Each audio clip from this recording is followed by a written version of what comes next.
ओम नमः शिवाय। नमस्कार दोस्तों, हमारी YouTube चैनल में आप सभी का हार्दिक स्वागत है। सावन मास के मौके पर आज हम बात कर रहे हैं भगवान शिव के कुछ चमत्कार के बारे में। आज हम अमरनाथ के 2 अमर कबूतरों के बारे में बताएंगे।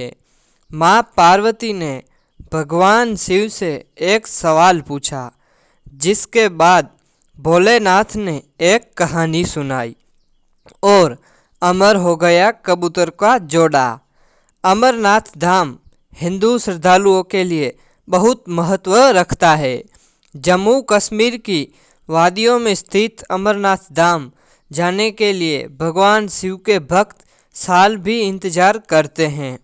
4 धाम की तरह भक्तगण इसे पूजनीय यात्रा को जीवन में एक बार करने की इच्छा अवश्य रखते हैं।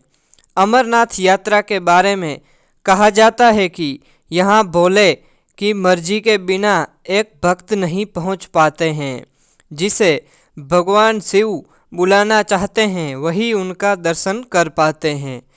अमरनाथ यात्रा हर साल जून जुलाई के महीने में शुरू होती है और इस साल भी यह यात्रा शुरू हो चुकी है। अमरनाथ की यात्रा बेहद रोमांचक है, क्योंकि यह यात्रा धरती पर स्वर्ग के जैसी है। हिमालय की गोदी में स्थित अमरनाथ हिंदुओं का सबसे ज़्यादा आस्था वाला पवित्र तीर्थ स्थल है। अमरनाथ की खासियत पवित्र गुफा में बर्फ से शिवलिंग का बनना है। प्राकृतिक हिम से बनने के कारण ही इसे हिमानी शिवलिंग या बर्फानी बाबा भी कहा जाता है। भगवान शिव ने बताया अमर होने का रहस्य कि अमरनाथ हिंदी के 2 शब्द अमर अर्थात अनर्स्य और नाथ अर्थात भगवान को जोड़ने से बनता है। एक पौराणिक कथा के अनुसार जब देवी पार्वती ने भगवान शिव से अमृत के रहस्य को प्रकट करने के लिए कहा, जो वे उनके लंबे समय से छुपा रहे थे, तो यह रहस्य बताने के लिए भगवान शिव पार्वती को हिमालय की इस गुफा में ले गए, ताकि उनका यह रहस्य कोई भी ना सुन पाए। और यही भगवान शिव ने देवी पार्वती को अमरत्व का रहस्य बताया। पुराणों में वर्णित है कि एक बार माता पार्वती ने भगवान शिव से पूछा, आप अजर अमर हैं और मुझे हर जन्म के बाद नए स्वरूप में आकर फिर से वर्षों की कठोर तपस्या के बाद आपको प्राप्त करना होता है। मेरी इतनी कठोर परीक्षा क्यों? और आपके कंठ में पड़ी यह नरमुंड माला तथा आपके अमर होने का रहस्य क्या है? भगवान शिव ने माता पार्वती से एकांत और गुप्त स्थान पर अमर कथा सुनने को कहा, जिससे कि अमर कथा कोई अन्य जीव न सुन पाए, क्योंकि जो कोई भी इस अमर कथा को सुन लेता है वह अमर हो जाता है।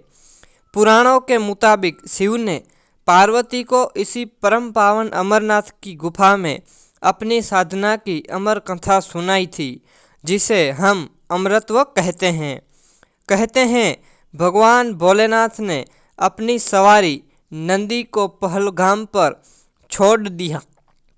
जटाओं से चंद्रमा को चंदनवाड़ी में अलग कर दिया और गंगा जी को पंचतरणी में तथा कठाभूषण सर्पों को शेषनाग पर छोड़ दिया। इस प्रकार इस पड़ाव का नाम शेषनाग पड़ा। अगला पड़ाव गणेश पड़ता है। इस स्थान पर बाबा ने अपने पुत्र गणेश को भी छोड़ दिया था, जिसको महागुणों का पर्वत भी कहा जाता है। पिसु घाटी में पिसु नामक कीड़े को भी त्याग दिया। इस प्रकार महादेव ने जीवनदायी 5 तत्वों को भी अपने से अलग कर दिया। इसके बाद माँ पार्वती साथ उन्होंने गुप्त गुफा में प्रवेश कर किया और अमर कथा माँ पार्वती को सुनाना शुरू किया। कथा सुनते सुनते देवी पार्वती को नींद आ गई और वह सो गई, जिसका शिव जी को पता ही नहीं चला। भगवान शिव अमर होने की कथा सुनाते रहे। उस समय दो सफ़ेद कबूतर शिव जी से कथा सुन रहे थे और बीच बीच में घू घू की आवाज़ निकाल रहे थे।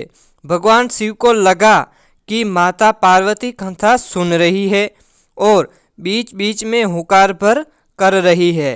इस तरह दोनों कबूतर ने अमर होने की पूरी कथा सुन ली।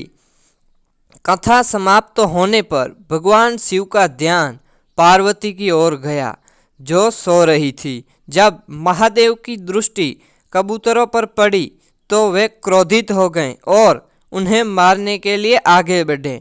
इस पर कबूतरों ने भगवान शिव से कहा कि हे प्रभु, हमने आपसे अमर होने की कथा सुनी है।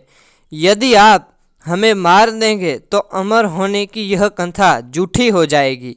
इस प्रकार भगवान शिव ने कबूतरों को जीवित छोड़ दिया और उन्हें आशीर्वाद दिया कि तुम सदैव इस स्थान पर शिव पार्वती के प्रतीक चिन्ह के रूप में निवास करोगे। अंत यह कबूतरों का जोड़ा अजर अमर हो गया। ऐसा कहते हैं कि आज भी इन दोनों कबूतरों का दर्शन भक्तों को यहाँ प्राप्त होते हैं और इस तरह से यह गुफा अमर कथा की साक्षी हो गई और इसका नाम अमरनाथ गुफा के नाम से प्रसिद्ध हो गया। दोस्तों, आपने देखा ना, कबूतरों ने सुनी अमर होने की कथा। अगर दोस्तों आपको यह मेरा वीडियो अच्छा लगा हो तो लाइक करना ना भूलें और हाँ, कमेंट में हर हर महादेव जरूर लिखें। हर हर महादेव। ओम नमः शिवाय।